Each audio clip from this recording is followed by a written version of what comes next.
ಮಿತ್ರರೇ ನಮಸ್ಕಾರ. ಮಿತ್ರರೇ, ಪಾಕಿಸ್ತಾನದ ಆರ್ಮಿ ಚೀಫ್ ಆಸಿಮ್ ಮುನೀರ್ ಭಾಷಣವೊಂದು ಭಾರತದಲ್ಲಿ ಭಾರಿ ಸದ್ದು ಮಾಡ್ತಾ ಇದೆ.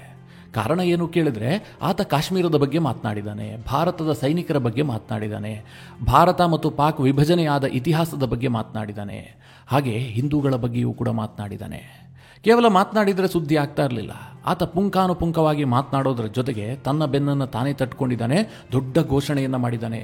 ಇವತ್ತಲ್ಲ ನಾಳೆ ನಾವು ಭಾರತ ಆಕ್ರಮಿಸಿಕೊಂಡಿರುವಂಥ ಕಾಶ್ಮೀರ ಏನಿದೆ, ಅಂದ್ರೆ ಅವ್ರು ಕರೆಯೋದು ಕಾಶ್ಮೀರ ನಮ್ಮದೇ, ನಾವೇನು ಆಕ್ರಮಿಸಿಕೊಂಡಿದ್ದಲ್ಲ, ಆದರೆ ಪಾಕಿಸ್ತಾನ ಹಾಗೆ ಕರೆಯುತ್ತಲ್ಲ, ಭಾರತ ಇಲ್ಲೀಗಲ್ ಆಗಿ ಆಕ್ಯುಪೈ ಮಾಡಿಕೊಂಡಿರುವಂಥ ಕಾಶ್ಮೀರ ಏನಿದೆ ಅದನ್ನು ನಾವು ವಶಕ್ಕೆ ಪಡಿತೀವಿ ಅಂತ ಆತ ಘೋಷಣೆ ಮಾಡಿದ್ದಾನೆ. ಜೊತೆಗೆ ತಮ್ಮ ಮಕ್ಕಳು ಯಾವುದನ್ನು ಓದಬೇಕು, ಪಾಕಿಸ್ತಾನದ ಮಕ್ಕಳಿಗೆ ಏನನ್ನು ಬೋಧಿಸಬೇಕು ಅನ್ನೋದ್ರ ಬಗ್ಗೆಯೂ ಕೂಡ ಈತ ಪುಂಖಾನುಪುಂಖವಾಗಿ ಭಾಷಣ ಮಾಡಿದ್ದಾನೆ. ಹೀಗಾಗಿ ಈ ಭಾಷಣದ ಬಗ್ಗೆ ಭಾರತದಲ್ಲಿ ಚರ್ಚೆ ಆಗ್ತಾ ಇದೆ. ಭಾರತೀಯರು ಕೆಲವರು ಇದಕ್ಕೆ ದಿಟ್ಟ ಉತ್ತರವನ್ನು ಕೊಡ್ತಾ ಇದ್ದಾರೆ. ಭಾರತ ಸರ್ಕಾರ ಕೂಡ ಇದಕ್ಕೆ ಉತ್ತರ ಕೊಟ್ಟಿದೆ. ಮಿತ್ರರೇ, ಆಸಿಮ್ ಮುನೀರ್ ಹೇಳಿದ್ದೇನು ನಿಮಗೆಲ್ಲ ಗೊತ್ತಿರಬಹುದು, ನೀವು ಸೋಷಿಯಲ್ ಮೀಡಿಯಾದಲ್ಲಿ ಅದನ್ನು ನೋಡಿರ್ತೀರಿ. ಆದರೆ ನಿಜವಾಗ್ಲೂ ಭಾರತ ಮತ್ತು ಪಾಕಿಸ್ತಾನದ ಪರಿಸ್ಥಿತಿ ಹೇಗಿದೆ, ಆಸಿಮ್ ಮುನೀರ್ ಯಾಕೋಸ್ಕರವಾಗಿ ಈ ಮಾತನ್ನು ಹೇಳ್ತಾ ಇದ್ದಾನೆ, ಆತನಿಗೆ ಭಾರತದ ಬಗ್ಗೆ ಯಾವ ಮಟ್ಟಿನ ಭಯ ಇದೆ, ಇದೆಲ್ಲವುದನ್ನು ಈ ವಿಡಿಯೋದಲ್ಲಿ ನಿಮಗೆ ಡೀಟೇಲ್ ಆಗಿ ತಿಳಿಸ್ಕೊಡ್ತೀನಿ. ನೀವು ಈ ವಿಡಿಯೋನ ಕೊನೆವರೆಗೂ ಮಿಸ್ ಮಾಡದೆ ನೋಡಿ. ಏಪ್ರಿಲ್ 16ನೇ ತಾರೀಕು ಇಸ್ಲಾಮಾಬಾದ್ನಲ್ಲಿ ಪಾಕಿಸ್ತಾನದ ಸೇನಾ ಮುಖ್ಯಸ್ಥನಾಗಿರುವಂತಹ ಆಸಿಮ್ ಮುನೀರ್ ಒಂದು ಭಾಷಣವನ್ನು ಮಾಡ್ತಾನೆ. ಆತನ ಬಾಯಲ್ಲಿ ಉದುರಿದಂತಹ ಒಂದೊಂದು ಮುತ್ತುಗಳು ಕೂಡ ಪಾಕಿಸ್ತಾನದ ಜನರಿಗೆ ಕಿವಿಯನ್ನು ತಂಪು ಮಾಡಿದ್ದಂತೂ ಸತ್ಯ. ಯಾಕೆಂದರೆ ನಮ್ಮ ಪಾಕಿಸ್ತಾನಕ್ಕೆ ಈಗಲೂ ಕೂಡ ಇಷ್ಟೊಂದು ತಾಕತ್ತಿದೆಯಾ, ಈ ಒಂದು ಪ್ರಶ್ನೆ ಪಾಕಿಸ್ತಾನದ ಜನರಿಗೆ ಸಹಜವಾಗಿ ಬಂದಿರುತ್ತೆ. ಆತ ಏನು ಹೇಳ್ದ ಅಂತಂದ್ರೆ, ಇವತ್ತು ಪಾಕಿಸ್ತಾನದ ಮಕ್ಕಳಿಗೆ ಪಾಕಿಸ್ತಾನ ಉದಯವಾದ ಕಥೆಯನ್ನ ತಿಳಿಸ್ಬೇಕು, ಆ ಇತಿಹಾಸವನ್ನು ನಮ್ಮ ಮಕ್ಕಳು ಓದ್ಕೊಳ್ಬೇಕು ಅಂತ ಈ ಮುನೀರ್ ಹೇಳ್ತಾನೆ. ಅದಕ್ಕೆ ಮುಂದುವರೆದು ಆತ ಹೇಳ್ತಾನೆ, ಇವತ್ತು ಪಾಕಿಸ್ತಾನದ ಮಕ್ಕಳಿಗೆ ನಮ್ಮ ಹಿರಿಯರ ತ್ಯಾಗದ ಬಗ್ಗೆ ತಿಳಿಸಬೇಕು. ನಾವು ಎಲ್ಲ ರೀತಿಯಲ್ಲೂ ಕೂಡ ಹಿಂದೂಗಳಿಗಿಂತ ಭಿನ್ನವಾಗಿದ್ವಿ. ನಮ್ಮ ಧರ್ಮ ಇರಬಹುದು, ಆಚರಣೆ ಇರಬಹುದು, ನಂಬಿಕೆ, ಯೋಚನೆ, ಗುರಿ ಇದೆಲ್ಲವೂ ಕೂಡ ಹಿಂದೂಗಳಿಗಿಂತ ಭಿನ್ನವಾಗಿತ್ತು. ಹೀಗಾಗಿ ನಾವು ಒಟ್ಟಿಗೆ ಬದುಕೋದಕ್ಕೆ ಸಾಧ್ಯವೇ ಇಲ್ಲ ಅಂತ ತೀರ್ಮಾನ ಮಾಡಿ 2 ನೇಷನ್ ಥಿಯರಿ ಅಂದ್ರೆ 2 ದೇಶದ ಸಿದ್ಧಾಂತವನ್ನ ಮುಂದೆ ಇಟ್ಟಿವಿ. ಈ 2 ದೇಶದ ಸಿದ್ಧಾಂತವನ್ನ ಜಾರಿಗೊಳಿಸೋದಕ್ಕೆ ನಮ್ಮ ಹಿರಿಯರು ಬಹಳಷ್ಟು ತ್ಯಾಗ ಮಾಡಿದ್ದಾರೆ. ನಾವು ಹಿಂದೂಗಳ ಜೊತೆಗೆ ಬದುಕೋದಕ್ಕಾಗೋದಿಲ್ಲ ಅಂತೇಳಿ ದೊಡ್ಡ ಹೋರಾಟವನ್ನೇ ಮಾಡಿ ಪಾಕಿಸ್ತಾನವನ್ನ ಗಳಿಸ್ಕೊಂಡಿದ್ದೀವಿ. ಹೀಗಾಗಿ ಈ ಇತಿಹಾಸವನ್ನ ನಮ್ಮ ಮಕ್ಕಳು ಓದ್ಕೊಂಡಿರಬೇಕು, ಮಕ್ಕಳಿಗೆ ತಿಳಿದಿರಬೇಕು. ಇದನ್ನ ಜನರಲ್ ಆಸಿಮ್ ಮುನೀರ್ ಆರಂಭದಲ್ಲಿ ಹೇಳ್ಬಿಡ್ತಾನೆ. ಮಿತ್ರರೇ, ಈ ಮಾತಿನ ಬಗ್ಗೆ ನನಗೆ ಯಾವುದೇ ರೀತಿಯಲ್ಲೂ ಭಿನ್ನಾಭಿಪ್ರಾಯ ಇಲ್ಲವೇ ಇಲ್ಲ. ಆಸಿಮ್ ಮುನೀರ್ ಏನು ಹೇಳಿದನೋ ಅದು ಸತ್ಯ ಇದೆ. ಯಾಕೆಂದ್ರೆ ಪಾಕಿಸ್ತಾನ ಮತ್ತು ಇಂಡಿಯಾ 2 ದೇಶಗಳಾಗಿದ್ದು ಯಾಕೆ ಕೇಳಿದ್ರೆ, ಅಂದ್ರೆ ಪಾಕಿಸ್ತಾನದ ಉದಯ ಆಗೋದಕ್ಕೆ ಮುಖ್ಯ ಕಾರಣ ಏನು ಕೇಳಿದ್ರೆ, ಮುಸ್ಲಿಮರಿಗೆ ಹಿಂದೂಗಳ ಜೊತೆಗೆ ಬದುಕೋದಕ್ಕೆ ಸಾಧ್ಯವೇ ಇಲ್ಲ, ಪರಸ್ಪರ ನಂಬಿಕೆಗಳು ಬೇರೆ ಆಗಿದ್ದಾವೆ. ಹೀಗಿದ್ದಂತಹ ಸಂದರ್ಭದಲ್ಲಿ ಶಾಂತಿಯಿಂದ ಬದುಕೋದಕ್ಕೆ ಸಾಧ್ಯ ಇಲ್ಲ ಅಂತ ಜಿನ್ನಾ ಹೇಳ್ತಾನೆ. ಅದೇ ಕಾರಣದಿಂದಾಗಿಯೇ 2 ದೇಶಗಳ ಉದಯ ಆಗಿದ್ದು. ಅವತ್ತೇ ಮಿತ್ರರೇ ಅವರು ಒಪ್ಪಿಕೊಂಡಿದ್ದಾರೆ, ನಮ್ಗೆ ಹಿಂದೂಗಳ ಜೊತೆಗೆ ಬದುಕೋದಕ್ಕೆ ಸಾಧ್ಯ ಇಲ್ಲ, ಶಾಂತಿಯಿಂದ ಇರೋದಕ್ಕೆ ಸಾಧ್ಯ ಇಲ್ಲ ಅಂತ. ಇಲ್ಲಿ ಮಿತ್ರರೇ, ಜಿನ್ನಾನ ವಾದವನ್ನು ತಪ್ಪು ಅಂತ ಹೇಳೋದಕ್ಕೆ ಸಾಧ್ಯವೇ ಇಲ್ಲ. ಜಿನ್ನಾ ಹೇಳಿದ್ದು ಕರೆಕ್ಟ್ ಆಗಿತ್ತು. ನನ್ನ ಈ ಮಾತು ಕೆಲವರಿಗೆ ಹಿಡಿಸದೇ ಇರಬಹುದು, ಆದರೆ ಇವತ್ತು ಪಶ್ಚಿಮ ಬಂಗಾಳದಲ್ಲಿ ಏನಾಗ್ತಾ ಇದೆ, ಅಲ್ಲಿ ವಕ್ಫ್ ವಿರುದ್ಧವಾಗಿ ಯಾವ ರೀತಿಯಾಗಿ ದಂಗೆಗಳಾಗ್ತಾ ಇದೆ, ಇದನ್ನೆಲ್ಲ ನೋಡಿದಾಗ ನಿಮಗೆ ಗೊತ್ತಾಗುತ್ತೆ ಅಲ್ಲ. ನಮ್ಮ ದೇಶದ ಪಾರ್ಲಿಮೆಂಟ್ ಪಾಸ್ ಮಾಡಿದಂತಹ ಒಂದು ಕಾನೂನನ್ನು ಅವ್ರು ಒಪ್ಕೊಳ್ಳೋದಕ್ಕೆ ರೆಡಿ ಇಲ್ಲ. ಇದನ್ನು ಜಿನ್ನಾ ಅವತ್ತೇ ಹೇಳಿದ್ದ, ನಮಗೆ ಒಟ್ಟಿಗೆ ಬದುಕೋದಕ್ಕೆ ಸಾಧ್ಯ ಇಲ್ಲ ಅಂತ. ಹೀಗಾಗಿ 2 ದೇಶದ ಸಿದ್ಧಾಂತ ಉದಯ ಆಯಿತು. ಮಿತ್ರರೇ, ಇಲ್ಲಿ ಜಿನ್ನಾ ಕರೆಕ್ಟ್ ಇದ್ದ. ತಪ್ಪಿದ್ದಿದ್ದು ಯಾರ್ದು ಕೇಳಿದ್ರೆ, ಭಾರತದಲ್ಲಿ ಕೆಲವರ ಆತ್ಮಕ್ಕೆ ಜಾತ್ಯತೀತ ವ್ಯಾಧಿ ಹತ್ಕೊಂಡಿತ್ತಲ್ಲ, ಆ ಆತ್ಮಗಳು ಭಾರತಕ್ಕೆ ಅನ್ಯಾಯ ಮಾಡಿಬಿಟ್ವು. 1947ನಲ್ಲಿ ಭಾರತ ಪಾಕಿಸ್ತಾನ ವಿಭಜನೆಯಾದಂತಹ ಸಂದರ್ಭದಲ್ಲಿ ಧರ್ಮದ ಆಧಾರದಲ್ಲೇ ವಿಭಜನೆ ನಡೆದಿದ್ದು. ಪಾಕಿಸ್ತಾನ ಮುಸ್ಲಿಮರಿಗೆ, ಭಾರತ ಹಿಂದೂಗಳಿಗೆ ಅಂತ. ಆ ಸಂದರ್ಭದಲ್ಲಿ ಮಿತ್ರರೇ, ಕೆಲವರು ಭಾರತದಲ್ಲಿ ಏನು ಹೇಳಿದ್ರು, ಭಾರತದಲ್ಲಿ ಮುಸ್ಲಿಮರು ಯಾರೇ ಉಳಿದುಕೊಂಡ್ರೂ ಕೂಡ ಏನೂ ತಪ್ಪಿಲ್ಲ, ನಾವು ಅವರನ್ನ ಬಹಳ ಚೆನ್ನಾಗಿ ನೋಡ್ಕೊಳ್ತೀವಿ. ಹೀಗಾಗಿ ಮಿತ್ರರೇ, ಭಾರತ ಸ್ವತಂತ್ರಗೊಂಡಂತಹ ಸಂದರ್ಭದಲ್ಲಿ 6-7% ಇದ್ದಂತಹ ಮುಸ್ಲಿಮರ ಸಂಖ್ಯೆ ಇವತ್ತು 19-20% ಹತ್ತಿರಕ್ಕೆ ಬಂದು ನಿಂತಿದೆ. ಕೆಲ ರಾಜ್ಯಗಳಲ್ಲಿ ಇನ್ನೂ ಜಾಸ್ತಿ ಆಗಿದೆ. ಪಶ್ಚಿಮ ಬಂಗಾಳದ ಸ್ಥಿತಿಯನ್ನು ನೀವು ನೋಡ್ತಾ ಇದ್ರಿ. ಅಸ್ಸಾಂ, ಉತ್ತರ ಪ್ರದೇಶದ ಕಥೆಯನ್ನು ನಿಮಗೇನು ಹೇಳೋದು ಬೇಕಾಗಿಲ್ಲ. ಅದೇ ಮಿತ್ರರೇ, ಪಾಕಿಸ್ತಾನದಲ್ಲಿ 18-20% ಇದ್ದಂತಹ ಹಿಂದೂಗಳ ಸಂಖ್ಯೆ ಇವತ್ತು 1%ಗಿಂತಲೂ ಕಡಿಮೆ ಆಗಿದೆ. ಹೀಗಾಗಿ ಆಸಿಫ್ ಮುನೀರ್ ಏನು ಹೇಳಿದಾನಲ್ಲ, ಅದು ತಪ್ಪಲ್ಲ. ಪಾಕಿಸ್ತಾನದ ಮಕ್ಕಳು ಈ ಇತಿಹಾಸವನ್ನು ತಿಳ್ಕೊಳ್ಬೇಕು. ಹಿಂದೂಗಳು ಮತ್ತು ಮುಸ್ಲಿಮರು ಒಟ್ಟಾಗಿ ಬದುಕೋದಕ್ಕಾಗೋದಿಲ್ಲ ಅನ್ನುವ ಕಾರಣಕ್ಕಾಗಿಯೇ ದೇಶ ಹುಟ್ಕೊಳ್ತು ಅನ್ನೋದನ್ನ. ಆದರೆ ನಾನು ಇದಕ್ಕೊಂದು ಸ್ವಲ್ಪ ಆ್ಯಡ್ ಮಾಡ್ತೀನಿ. ಈ ಇತಿಹಾಸವನ್ನು ಭಾರತದಲ್ಲಿರುವಂತಹ ಎಡಚರರು ಕೂಡ ಓದ್ಕೊಳ್ಬೇಕು. ಇವತ್ತು ಜಾತ್ಯತೀತ ವ್ಯಾಧಿಗಳು ಯಾರಿದ್ದಾರೆ ಅವರು ಕೂಡ ಓದ್ಕೊಳ್ಬೇಕು. ಯಾಕೋಸ್ಕರವಾಗಿ ದೇಶ ವಿಭಜನೆ ಆಯಿತು, ಯಾಕೋಸ್ಕರವಾಗಿ ಜಿನ್ನಾ ಪಾಕಿಸ್ತಾನವನ್ನ ಕೇಳ್ದ ಅಂತ. ಪಾಕಿಸ್ತಾನದ ಆರ್ಮಿಯ ಮುಖ್ಯಸ್ಥ ಇದಿಷ್ಟನ್ನೇ ಹೇಳಿದ್ರೆ ನಾನು ವಿಡಿಯೋ ಮಾಡುವಂತಹ ಪ್ರಸಂಗವೇ ಬರ್ತಾ ಇರಲಿಲ್ಲ. ಆತ ಇನ್ನೊಂದು ಸುಳ್ಳನ್ನು ಹೇಳ್ದ. ಆ ಕಾರಣಕ್ಕೋಸ್ಕರವಾಗಿ ನಾನು ಈ ವಿಡಿಯೋ ಮಾಡ್ತಾ ಇದ್ದೀನಿ. ಅದೇನು ಕೇಳಿದ್ರೆ, ಇವತ್ತು ಭಾರತದ ಬಳಿಯಲ್ಲಿರುವಂತಹ ಕಾಶ್ಮೀರ ಏನಿದೆ, ಇದು ಪಾಕಿಸ್ತಾನದ ಗಂಟಲು.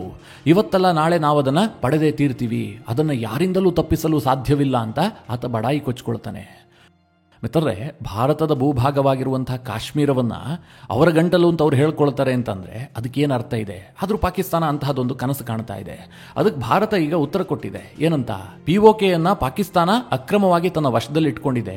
ಭಾರತಕ್ಕೂ ಪಾಕಿಸ್ತಾನಕ್ಕೂ ಏನಾದರೂ ಸಂಬಂಧ ಇದೆ ಅಂತಂದ್ರೆ ಅದೊಂದೇ ಸಂಬಂಧ. ಪಾಕಿಸ್ತಾನ ಇಲ್ಲಿಗಲ್ ಆಗಿ ಆಕ್ಯುಪೈ ಮಾಡಿಕೊಂಡಿರುವಂತಹ ಪಿಒಕೆಯಿಂದ ಬಿಟ್ಟು ತೊಲಗಲಿ, ಹೀಗಂತ ಭಾರತದ ವಿದೇಶಾಂಗ ಇಲಾಖೆ ಇದಕ್ಕೆ ಉತ್ತರ ಕೊಟ್ಟಿದೆ. ಆದ್ರೆ ವಿಷಯ ಏನು ಕೇಳಿದ್ರೆ, ಪಾಕಿಸ್ತಾನದ ಸೇನೆ ಇವತ್ತಿಗೂ ಕಾಗಕ್ಕ ಗುಬ್ಬಕ್ಕನ ಕತೆ ಹಾರಿಸ್ತಾ ಇದೆಯಲ್ಲ ಅಂತ. ನಾವಿವತ್ತಲ್ಲ ನಾಳೆ ಭಾರತದ ಬಳಿಯಲ್ಲಿರುವಂತಹ ಕಾಶ್ಮೀರವನ್ನು ವಶಕ್ಕೆ ಪಡಿತೀವಿ, ಅದು ನಮ್ಮ ಪಾಕಿಸ್ತಾನದ ಗಂಟಲಾಗಿದೆ, ಅದನ್ನ ನಾವು ಪಡೆದೇ ತೀರ್ತೀವಿ ಅಂತೆಲ್ಲ ಇವರು ಬಡಾಯಿ ಕೊಚ್ಕೊಳ್ತಾ ಇದಾರಲ್ಲ, ಅದನ್ನ ನೋಡಿದಾಗ ನಗು ಬರುತ್ತೆ. ಇದಕ್ಕೆ ಮುಂದುವರೆದು ಆಸಿಮ್ ಮುನೀರ್ ಹೇಳ್ತಾನೆ, ಭಾರತದ ಬಳಿಯಲ್ಲಿ 1.3 ಮಿಲಿಯನ್ ನಷ್ಟು ಸೈನಿಕರಿದ್ದಾರೆ. ಅವರೇ ನಮ್ಮ ಪಾಕಿಸ್ತಾನವನ್ನ, ನಮ್ಮ ಸೇನೆಯನ್ನ ಏನು ಮಾಡ್ಕೊಳ್ಳೋದಕ್ಕೆ ಸಾಧ್ಯ ಆಗಿಲ್ಲ. ಇನ್ನು ಈ ಏಕಚಿತ್ ಉಗ್ರವಾದಿಗಳು ನಮ್ಮನ್ನೇನ್ ಮಾಡ್ತಾರೆ ಹೀಗಂತ ಬಲೂಚ್ ಹೋರಾಟಗಾರರಿಗೆ ಒಂದು ಒಣ ಧಮ್ಕಿಯನ್ನ ಹಾಕಿದ್ದಾನೆ. ಮಿತ್ರರೇ, ಇದು ಹೆದರಿಕೆಯಿಂದ ಹಾಕದಂತಹ ಧಮ್ಕಿ. ಇಲ್ಲಿ ಬಲೂಚಿಗಳು, ಭಾರತದ ಸೇನೆ, ಇದ್ರ ಬಗ್ಗೆ ನಂತರ ಮಾತನಾಡೋಣ. ಈಗ ಈತ ಭಾರತವನ್ನ ಕಂಪೇರ್ ಮಾಡಿ ಮಾತನಾಡ್ತಾ ಇದ್ದಾನಲ್ಲ, ಅದ್ರ ಬಗ್ಗೆ ಸ್ವಲ್ಪ ಹೇಳ್ಬಿಡ್ತೀನಿ. ಇವತ್ತು ಭಾರತ ಎಲ್ಲಿದೆ, ಪಾಕಿಸ್ತಾನ ಎಲ್ಲಿದೆ ಅಂತ. ಮಿತ್ರರೇ, ನಿಮಗೆ ನೆನಪಿರಲಿ, ಇವತ್ತು ಭಾರತ ವಿಶ್ವದ ದೇಶಗಳಿಗೆ ಮೆಡಿಸಿನ್ ಅನ್ನ ಎಕ್ಸ್ಪೋರ್ಟ್ ಮಾಡ್ತಾ ಇದೆ. ಅದೇ ಪಾಕಿಸ್ತಾನ ಏನ್ ಮಾಡ್ತಾ ಇದೆ? ಟೆರರಿಸ್ಟ್ಗಳನ್ನ ಎಕ್ಸ್ಪೋರ್ಟ್ ಮಾಡ್ತಾ ಇದೆ. ಭಾರತ ಸ್ಪೇಸ್ಗೆ ಮಾನವರನ್ನ ಕಳುಹಿಸುವಂತಹ ಪ್ಲಾನ್ ಮಾಡ್ತಾ ಇದೆ. ಪಾಕಿಸ್ತಾನ ಸೌದಿ ಅರೇಬಿಯಾಗೆ ಹಜ್ ಯಾತ್ರೆಯ ಹೆಸರಿನಲ್ಲಿ ಭಿಕ್ಷುಕರನ್ನ ಎಕ್ಸ್ಪೋರ್ಟ್ ಮಾಡ್ತಾ ಇದೆ. ಸೌದಿಗೆ ಇದು ದೊಡ್ಡ ಸಮಸ್ಯೆ ಆಗ್ಬಿಟ್ಟಿದೆ. ಪಾಕಿಸ್ತಾನದಿಂದ ಬಂದ ಭಿಕ್ಷುಕರನ್ನ ತಡೆಯೋದಕ್ಕಾಗ್ತಾ ಇಲ್ಲ. ಇದು ಪಾಕಿಸ್ತಾನದ ಸಾಧನೆ. ಅದೇ ಇವತ್ತು ಭಾರತ ಸಂಕಷ್ಟದಲ್ಲಿರುವಂತಹ ದೇಶಗಳಿಗೆ ಏಡನ್ನು ಸಪ್ಲೈ ಮಾಡ್ತಾ ಇದೆ.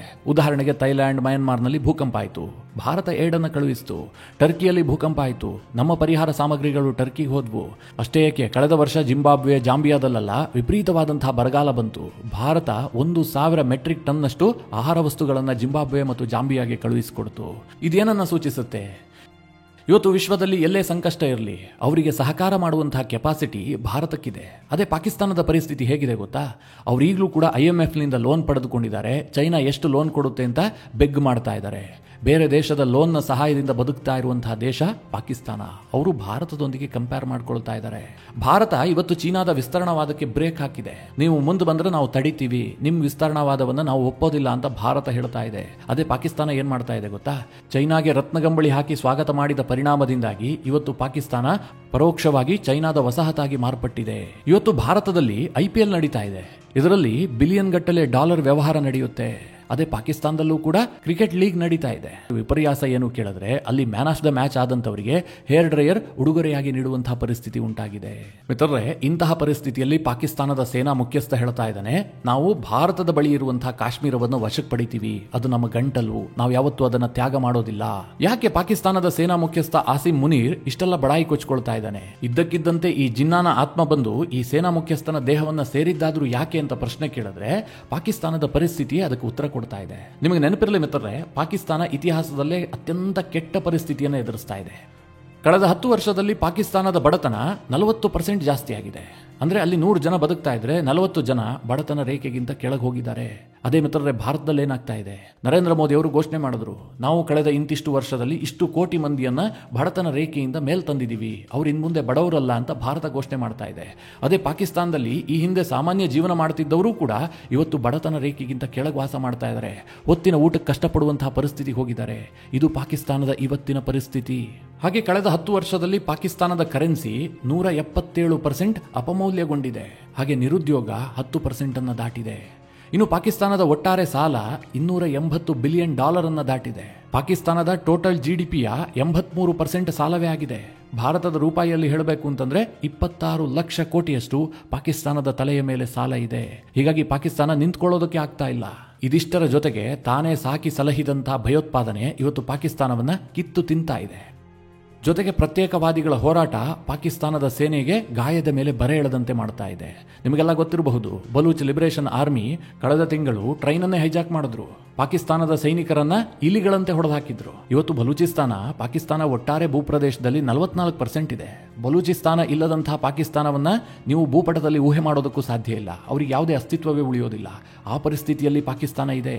ಇನ್ನೊಂದು ಕಡೆ ಸಿಂಧಿಗಳ ಹೋರಾಟ ಇದೆ, ಪಶ್ತೂನಿಗಳ ಹೋರಾಟ ಇದೆ. ಖೈಬರ್ ಪಖ್ತೂನ್ವಾ ಭಾಗದಲ್ಲಿ TTP ತುಂಬಾ ಆಕ್ಟಿವ್ ಆಗಿದೆ. ಈ ತೆಹರೀಕಿ ತಾಲಿಬಾನ್ ಪಾಕಿಸ್ತಾನ ಇದೆಯಲ್ಲ, ಹೇಗೆ ಅಫ್ಘಾನಿಸ್ತಾನದಲ್ಲಿ ತಾಲಿಬಾನಿಗಳ ಆಡಳಿತ ಬಂತು, ಹಾಗೆ ಪಾಕಿಸ್ತಾನದಲ್ಲೂ ಕೂಡ ತಮ್ಮ ಆಡಳಿತವನ್ನು ಸ್ಥಾಪಿಸೋದಕ್ಕೆ ಅವರು ದೊಡ್ಡ ಮಟ್ಟದಲ್ಲಿ ಹೋರಾಟ ಮಾಡ್ತಾ ಇದ್ದಾರೆ. ಇದೆಲ್ಲದರ ನಡುವೆ ಪಾಕಿಸ್ತಾನದಲ್ಲಿ ಕಳೆದ ವರ್ಷ 1600 ಮಂದಿ ಭಯೋತ್ಪಾದನಾ ಕೃತ್ಯಕ್ಕೆ ಬಲಿಯಾಗಿದ್ದಾರೆ. ಇದರಲ್ಲಿ ಮಿತ್ರರೇ 700 ಮಂದಿ ಸೈನಿಕರಾಗಿದ್ದಾರೆ. ಈಗ ಮಿತ್ರರೇ, ಪಾಕಿಸ್ತಾನದ ಆರ್ಮಿ ಚೀಫ್ ಭಾರತದ ಬಳಿ ಇರುವಂತಹ ಕಾಶ್ಮೀರದ ಬಗ್ಗೆ ಮಾತನಾಡ್ತಾ ಇದ್ದಾನಲ್ಲ, ಅದು ನಮ್ಮ ಗಂಟಲು, ನಾವು ಇವತ್ತಲ್ಲ ನಾಳೆ ಅದನ್ನು ಪಡಿತೀವಿ ಅಂತ. ಇವ್ರ ಬಳಿಯಲ್ಲಿ ಕಾಶ್ಮೀರ ಇದೆಯಲ್ಲ, ಅದರ ಪರಿಸ್ಥಿತಿ ಏನಾಗಿದೆ ಗೊತ್ತಾ? ಕಳೆದ ವರ್ಷ ಈ POK ಪ್ರಾಂತ್ಯದಲ್ಲಿ ಭಾರಿ ಪ್ರತಿಭಟನೆ ಆಗಿತ್ತು. ಅವರೆಲ್ಲ ಏನ್ ಡಿಮ್ಯಾಂಡ್ ಮಾಡ್ತಾ ಇದ್ರು ಗೊತ್ತಾ? ನಾವು ಭಾರತದೊಂದಿಗೆ ಸೇರ್ಕೊಳ್ತೀವಿ, ನಿಮ್ಮ ಅವಶ್ಯಕತೆ ನಮಗಿಲ್ಲ ಅಂತ ಅವರು ಪಾಕಿಸ್ತಾನದ ಸೇನೆಯನ್ನೇ ಎದುರಾಕೊಂಡಿದ್ರು. ಎಷ್ಟರ ಮಟ್ಟಿಗೆ ಆಗಿತ್ತು ಅಂತಂದ್ರೆ POK ಪ್ರಾಂತ್ಯದ ಡ್ಯಾಮ್ಗಳಲ್ಲಿ ಪಾಕಿಸ್ತಾನದ ಸೈನಿಕರ ಹೆಣ ತೇಲ್ತಾ ಇತ್ತು. ಈ ಎಲ್ಲ ಅವಾಂತರಗಳಿಗೆ ಕಾರಣ ಯಾರು? ಪಾಕಿಸ್ತಾನದ ಸೇನೆ. ಪಾಕಿಸ್ತಾನದಲ್ಲಿ ಸರ್ಕಾರ ಇರಬಹುದು, ಅಲ್ಲಿ ಶಹಬಾಜ್ ಶರೀಫ್ ಪಾಕಿಸ್ತಾನದ ಪ್ರಧಾನಮಂತ್ರಿಯೂ ಆಗಿರಬಹುದು.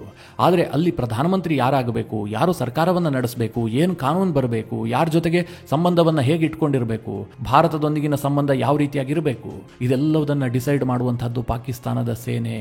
ಆದರೆ ಪಾಕಿಸ್ತಾನದ ಸೇನೆ ಇದೆಲ್ಲ ವಿಚಾರದಲ್ಲೂ ಕೂಡ ಕಂಪ್ಲೀಟ್ ಆಗಿ ವಿಫಲವಾಗ್ಬಿಟ್ಟಿದೆ.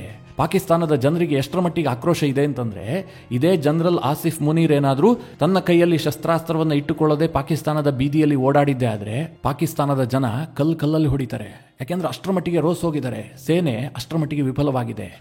ಅವರು ದೇಶ ಕಾಯುವ ಒಂದು ಕೆಲಸವನ್ನ ಬಿಟ್ಟು ಮತ್ತೆಲ್ಲ ಕೆಲಸದಲ್ಲೂ ಕೂಡ ಮಗ್ನರಾಗಿ ಹೋಗಿದ್ದಾರೆ.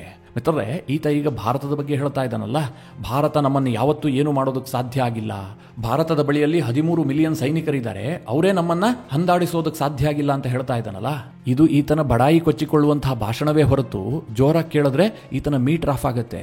ಯಾಕೆಂದ್ರೆ ಭಾರತದ ಸೇನೆ 1947ರಲ್ಲೇ ಜಲಕ್ಕನ್ನು ತೋರಿಸಿದೆ. 1965ರಲ್ಲಿ ಪಾಕಿಸ್ತಾನದ ಸೇನೆಯನ್ನ ನಜ್ಜುಗುಜ್ಜು ಮಾಡಿ ಹಾಕಿತ್ತು. 1971ರಲ್ಲಿ ಬಾಂಗ್ಲಾ ವಿಭಜನಾ ಯುದ್ಧದಲ್ಲಿ ಪಾಕ್ ಸೋತು ಭಾರತಕ್ಕೆ ಶರಣಾಗಿತ್ತು. ಆ ಶರಣಾಗತಿ ಪತ್ರಕ್ಕೆ ಪಾಕಿಸ್ತಾನದ ಆರ್ಮಿ ಜನರಲ್ ಬಂದು ಸಹಿ ಹಾಕದ್ನಲ್ಲ, ಆ ಫೋಟೋವನ್ನ ಈ ಆರ್ಮಿ ಚೀಫ್ ಒಂದ್ಸಲ ನೋಡ್ಲಿ. ಹೇಗಿತ್ತು ಆತನ ಮುಖ, ಇಂಗು ತಿಂದ ಮಂಗನಂತಾಗಿ ಹೇಗೆ ಸಹಿ ಹಾಕಿದ್ದ, ಅದನ್ನೊಮ್ಮೆ ನೋಡ್ಲಿ. ಹಾಗೆ 1999ರಲ್ಲಿ ಭಾರತದ ಯೋಧರು ಕಾರ್ಗಿಲ್ ಯುದ್ಧದಲ್ಲಿ ಯಾವ ರೀತಿಯಾಗಿ ಹೊಡೆದ್ರು ಅಂತ ಒಮ್ಮೆ ನೆನಪು ಮಾಡ್ಕೊಳ್ಳಿ. ಏಕೆ ಇತ್ತೀಚಿನ ಉದಾಹರಣೆಯನ್ನ ಕೊಡೋಣ.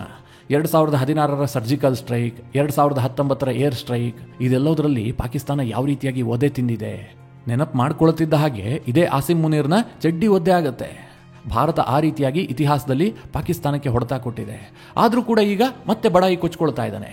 ಅಲ್ಲಿದ್ದಂತಹ ಕೆಲ ಬುಡ್ಡಾಗಳನ್ನೆಲ್ಲ ಸೇರಿಸ್ಕೊಂಡು ನಾವು ಅಷ್ಟು ಶಕ್ತಿಯಾಗಿದ್ದೀವಿ, ನಾವು ಭಾರತವನ್ನೇ ಬಿಟ್ಟಿಲ್ಲ, ನಾವು ಕಾಶ್ಮೀರವನ್ನು ವಶಕ್ಕೆ ಪಡಿತೀವಿ, ಈಗೆಲ್ಲ ಡೊಂಗಿ ಕೊಚ್ಕೊಳ್ಳೋದಕ್ಕೆ ಏನು ದುಡ್ಡು ಕೊಡಬೇಕಾ ಹೇಳಿ?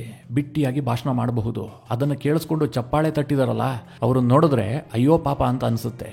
ಮಿತ್ರರೇ, ಇದಿಷ್ಟು ಪಾಕಿಸ್ತಾನದ ಆರ್ಮಿಯ ಮುಖ್ಯಸ್ಥ ಭಾರತದ ಬಗ್ಗೆ, ಭಾರತೀಯ ಸೈನಿಕರ ಬಗ್ಗೆ, ಪಾಕಿಸ್ತಾನದ ಇತಿಹಾಸದ ಬಗ್ಗೆ ಆಡದಂತಹ ಮಾತುಗಳ ಒಂದಿಷ್ಟು ಮಾಹಿತಿ. ನಿಮಗೇನನ್ಸುತ್ತೆ ಈ ಬಗ್ಗೆ? ಕಮೆಂಟ್ ಮಾಡುವ ಮೂಲಕ ನಮಗೆ ತಿಳಿಸಿ. ಹಾಗೆ ನಿಮಗೆ ಈ ವಿಡಿಯೋ ಇಷ್ಟವಾದರೆ ಲೈಕ್ ಮಾಡಿ. ಜೊತೆಗೆ ನೀವಿನ್ನೂ ನಿಮ್ಮ ನೆಚ್ಚಿನ ಸಂಸ್ಕಾರ ಸೌರಭ ಯೂಟ್ಯೂಬ್ ಚಾನಲ್ನ ಸಬ್ಸ್ಕ್ರೈಬ್ ಮಾಡಿಲ್ಲ ಅಂತಾದರೆ ಈ ಕೂಡಲೇ ಸಬ್ಸ್ಕ್ರೈಬ್ ಮಾಡಿ. ಮುಂದಿನ ಎಲ್ಲ ಅಪ್ಡೇಟ್ಗಳ ನೋಟಿಫಿಕೇಷನ್ಗಾಗಿ ಬೆಲ್ ಐಕಾನ್ ಒತ್ತಿ.